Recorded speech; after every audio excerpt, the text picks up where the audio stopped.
Live from Jackie Robinson Field, my name is Andrew Robish, joined alongside Dylan Luden for Orange County Riptide baseball here in the playoffs. Dylan, the Riptide faced the Saints 7 times this year. They lost 5 of them. I mean, the Saints have been the Riptide's kryptonite all year long.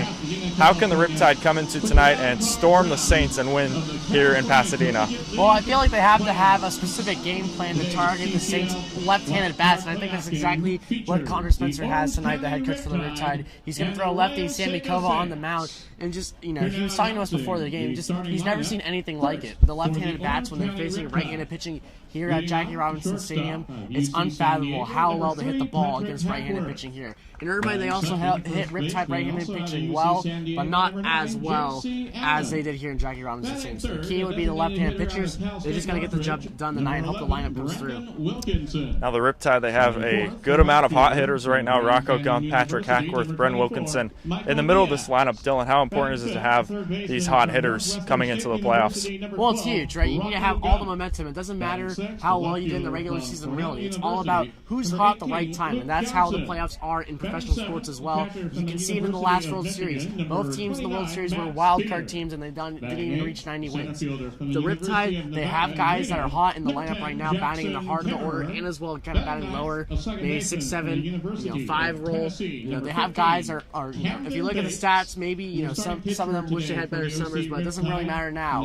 Last week and a half they've been hitting really well, and that's all that matters. And you got to take the momentum and bring it into today's game. And Dylan, I know you talked about the lefties, but Connor Spencer said he's going to be pitching all left-handers in a righter-hitty ballpark. This is going to be a tough one for the Riptide, but they're starting Sammy Kova, who's been on fire recently. Yeah, and he's a big game pitcher. He showed it at Santa Margarita High School when he was a senior a year ago. When he's at Oregon, he didn't pitch too much, but he's gaining valuable innings here with the Riptide, and he can go 6 to 7 innings if he's on, and that's what he did last time against the Saints. He was absolutely dialed, and he won the pitcher's duel against Carter Herrera. So he's going to look into that same thing today. Keep hitters off balance with that fastball, off-speed combination. First pitch at 6:05. We hope to see you then. Riptide versus the Saints in the playoffs. We'll see you in a moment.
Live for Orange County Riptide Baseball here on the road. It is the CCL wildcard round here in Pasadena at Jackie Robinson Stadium. The Orange County Riptide taking on the Arroyo Seco Saints, their rival CCL South team. Tonight the Riptide will be looking to return to the CCL divisional round for the second straight season. They faced Arroyo Seco in the divisional round, lost 1-0 then. Tonight the Riptide will hope to beat them in back-to-back postseasons. Meanwhile, the Arroyo Seco Saints are looking to also return and trying to stay hot against the Riptide, who they have had their number with all season long. Andrew Elvis alongside Dylan Luden. Riptide starting lineup presented by Northwood Pizza. Leading off, it is Patrick Hackworth playing shortstop. In the 2 spot, it is J.C. Allen. Hitting third, it is Bren Wilkinson, who's in the DH spot. Hitting fourth in the cleanup spot, Michael Diaz playing right field. In the 5 spot, Rocco Gump playing third. Luke Johnson hitting 6th and playing left. In the 7th spot, it is Matt Spear, who's catching. Hitting 8th is Jackson Kemmerer. And rounding out the Riptide lineup, it is Camden Bates playing second base. Meanwhile, the Arroyo Seco Saints lineup presented by Wild Rivers, it is Jacob Shart leading off playing in left field. Easton Elliott in the 2 spot playing shortstop. Hitting third is Alex Burge. Catching in the 4 spot, another catcher, Nicholas Lazard, playing DH tonight. Hitting 5th is Joey Donnelly, the right fielder. Hitting 6th, Adrian Lopez, who's playing third base. 7, 8, 9 hitters are Josh Livingston playing first base, Joey Craig in center field hitting 8th, and Sheehan O'Connor rounding out the Saints lineup here at Arroyo Seco. And tonight it'll be Danny Veloz versus Sammy Kova. And Dylan, we talked about it a little bit earlier, but Sammy Kova has been the Riptide's hottest pitcher so far, especially in the second half of the season. Yeah, he's really finding his groove. You know, once he got going, he was able to get deeper in the games, and that's really his specialty. His specialty is keeping the count low, his pitch count low, and getting deep in the games and giving Riptide, the lineup a chance to really do some damage. Here comes Patrick Hackworth to the plate. Leading off, he has been rock solid for the Riptide recently. For Hackworth, he's got hits in 12 of his past 16 games. His batting average wiped clean here at Jackie Robinson Field in Pasadena. First pitch is popped in the air. Foul territory on the left side goes foul. We're officially underway in the 2024 CCL postseason. 6:09 first pitch.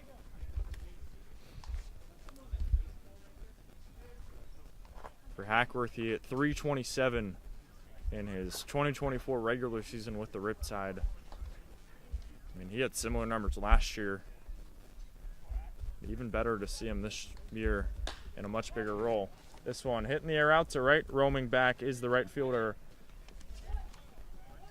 Donnelly. He makes the catch, and there's one away here in the first. That fly ball by Hackworth is a good indication of how far that ball's going to travel today. Hackworth is a contact-oriented player, but put a good swing on that one, and that one was pretty close to warning track. So, these lefties in the Riptide lineup, they can get a ball that they can pull and lift in the air. There's a good chance of being gone, Pretty shallow down that right field line. Here comes J.C. Allen to the plate. First pitch, he takes a ball high, 1-0. For J.C. Allen, hottest hitter on this team so far with an 8-game hitting streak. Hits in 9 of his past 10 games. He's been rock solid for the Riptide in these past 2 weeks. Takes back-to-back balls. This one inside, and it's 2-0.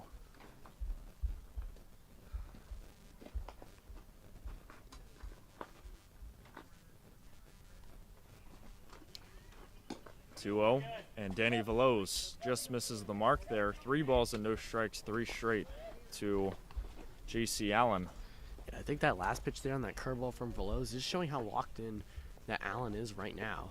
He's seeing that ball really well out of the hand of the pitchers, and he's able to lay off. 3-0. And this one in there for strike 1.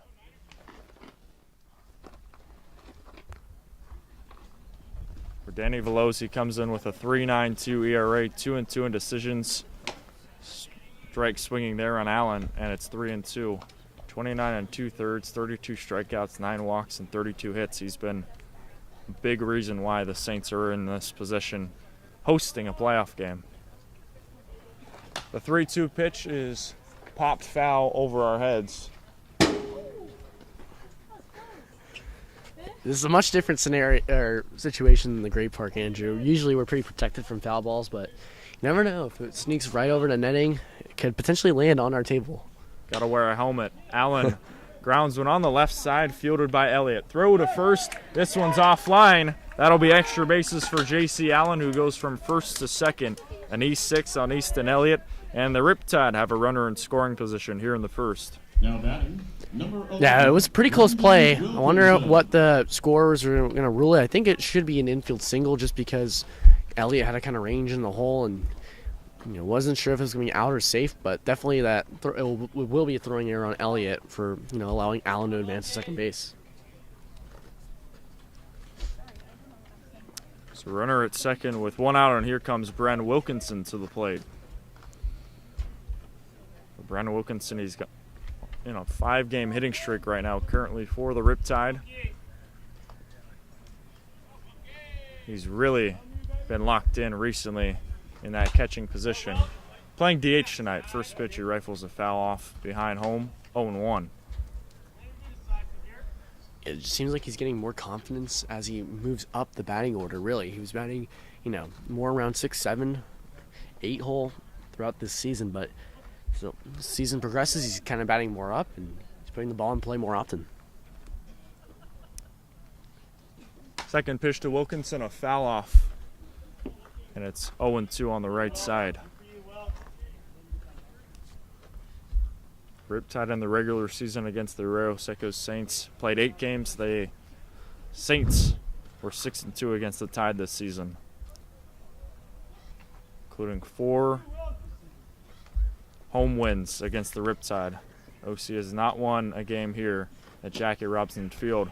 0-2 pitch, swing and a miss. Strikeout number 1 from Danny Veloz, and there's 2 away here in the first. Diaz.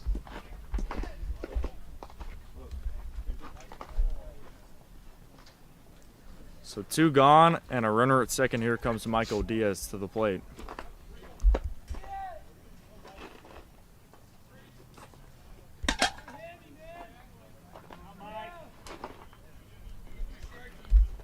For Michael Diaz, he's got hits in 17 of his past 20 games. And he's got a runner, Allen, at second. First one, a foul off, 0-1.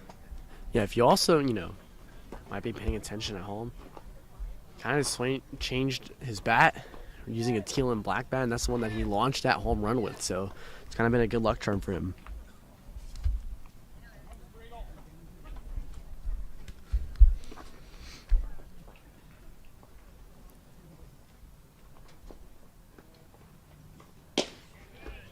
Veloz fires in a strike, and it's 0-2 on Diaz here. Diaz has a ton of power for the Riptide. Trying to show it off here at Jackie Robinson Field.